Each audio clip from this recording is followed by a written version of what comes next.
It's completely frozen.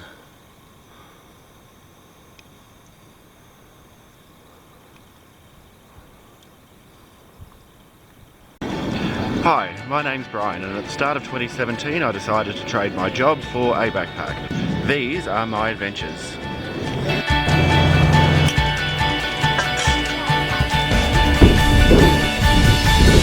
Bottoms up!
I find it quite interesting. We've found quite a few abandoned villages now, and even in some of the main towns there's a lot of abandoned buildings. We're somewhere between, there's Sri Kaka and Yak Kaka or Yak Dunda, not sure which one it is, but we're sort of heading over that way, and just in like middle of nowhere there's this abandoned village. I've actually seen some footprints that look like they might be snow leopard, some cat prints, and there's another type of print there that we couldn't, not too sure what that is. Let's take a look inside one of these abandoned rooms though.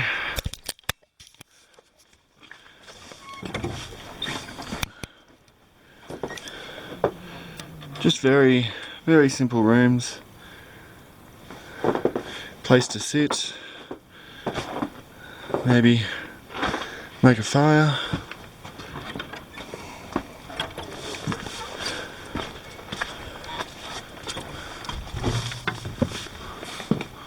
And perhaps somewhere to sleep.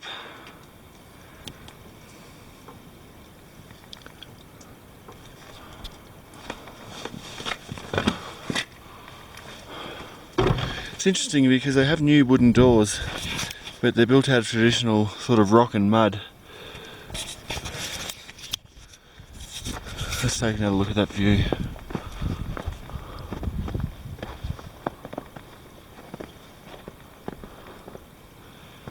Say hello.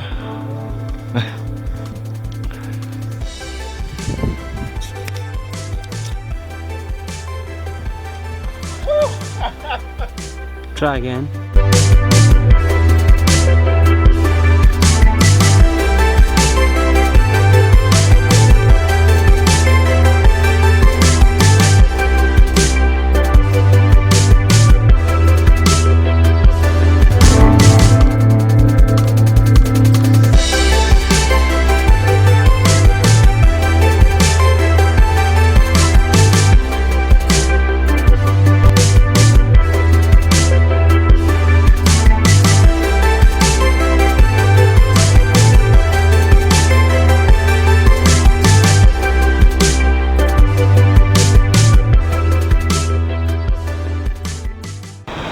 Well, what an interesting turn of events we've had today.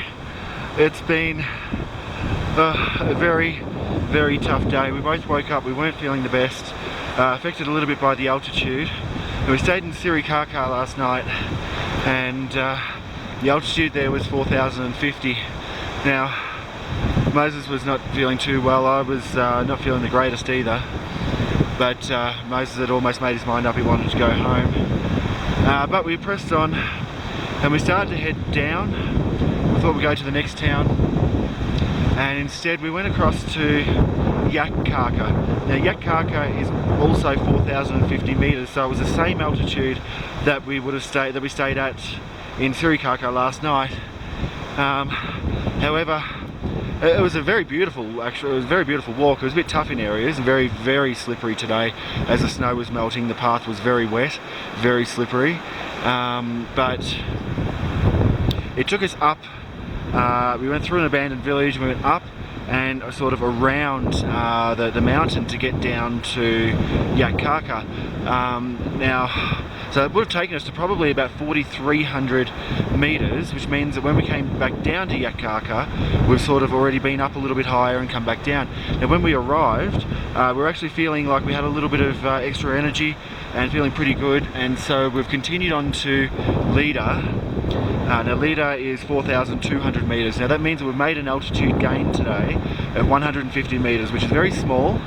It's a very small altitude gain, because considering we weren't feeling too great this morning. Now what it also means is tomorrow when we head to Thurungpedi, instead of an altitude gain of 525 metres, it'll only be about 375. So we've only got a very short day tomorrow, so we might even get a side trip in just to get a little bit of extra altitude into us and see how we go there. But that's been the day today. It's been very interesting. We're just about to enter, I'm on a bridge at the moment. If you can't see, there we go, just behind me, behind this these couple of rocks here, we have Lida. It's a very, very tiny village, only a couple of places to stay, so let's hope there is accommodation. Otherwise it's about a 45-minute walk back to Yakarka, but I think we'll be fine. Feeling good, feeling really good, and in a couple of days' time we'll be walking over 5,400 metres above sea level and feeling really good about it now.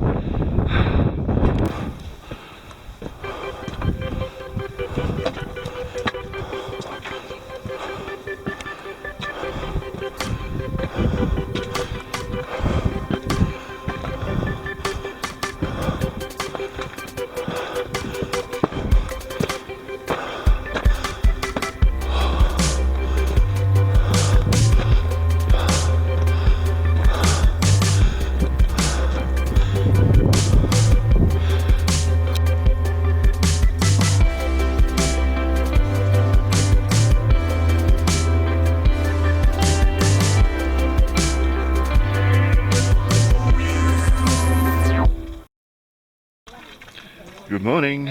Well, it must be day 8 or day 9. I still haven't checked the map, I'm confused. But we are in Leda, and it looks like our journey may end here. My good friend is having a lot of trouble with the altitude. His face is rather swollen and is just not feeling well. So we're going to go back down to Manang.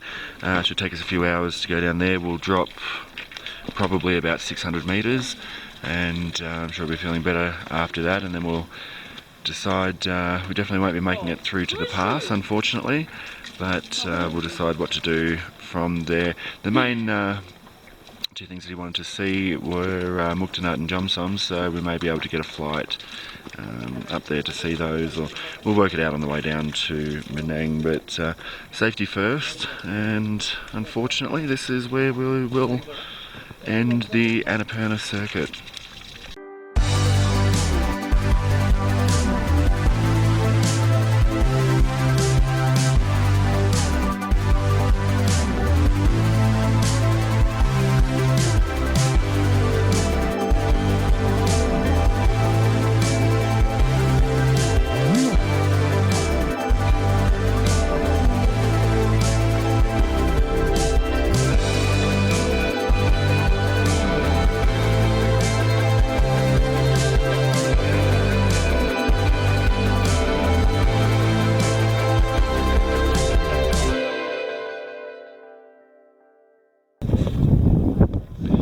Welcome back to Manang, round 2. So we made it down from Leda.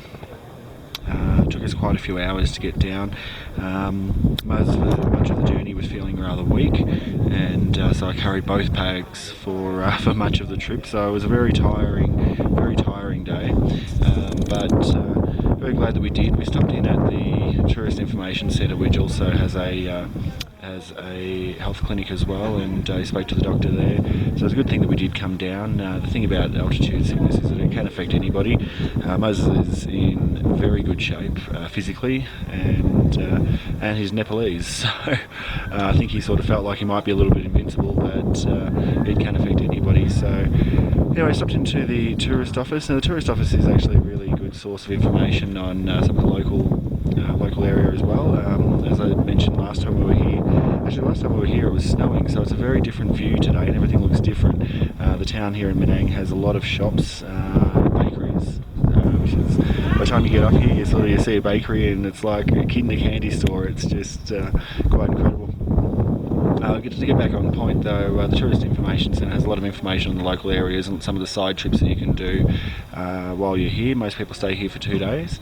There's also a lot of movie theatres as well. So when we say movie theatres, they're not like you'd expect at home, but it's still nice after trekking for a week to be able to sort of just kick back and actually watch a movie.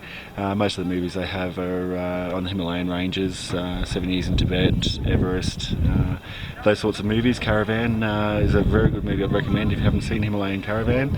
It's quite interesting insight to life in Tibet, or in the mountain villages. So in any case, we stopped in there and the information centre. Moses spoke to the doctor there. He gave him some other medication. We did have some with us that another trekker actually gave us yesterday. So we were very thankful that we actually had that today before making the descent down. So we've booked a jeep. We're going to head down the bottom of the jeep. Will leave at about 7:30 in the morning. Now 5,000 rupees for me and 2,000 rupees for Moses. Something you'll get used to while you're in Nepal is that everything costs more for foreigners than what it does for the locals. So in any case, we'll head down to Bessie Sahar and work out, we'll either stay there for a night and then probably head over to Pokhara. So we'll still go to Pokhara. We may be able to book another jeep up from Pokhara to Muktanad and Jomsom. We'll see how we feel, but we're going to spend a couple of days in Pokhara anyway. So unfortunately that's the end of the circuit trail for us, but still plenty more adventures ahead. And we can say, of course, we made it to 4,200 metres. I mean, that's still quite an impressive feat. It's been very difficult, but it's been very rewarding. The scenery all along the trail has been absolutely magnificent, and it's been somewhat of an accomplishment, even if we didn't make it to the pass.